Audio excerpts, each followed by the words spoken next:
नाशिक शहरातील मध्यवर्ती ठिकाण असलेल्या गोल्फ क्लब मैदानावर मागील आठवड्यात एका युवकाने वृद्धाच्या डोक्यावर वीट फेकून मारल्याची घटना घडली होती।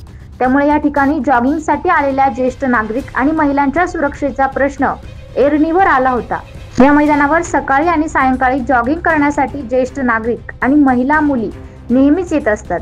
त्यांच्या सुरक्षेचा एक भाग म्हणून वरिष्ठ पोलीस निरीक्षक संतोष नरोटे यांनी सकाळी स्वतः महिला आणि ज्येष्ठ नागरिकांशी या ठिकाणी संवाद साधला आणि त्यांच्या समस्या जाणून घेतल्या। तसेच या ठिकाणी आलेल्या टवाळखोरांवर कठोर कारवाई केली जाईल असे देखील सांगितलं। Bureau report 9 news Maharashtra.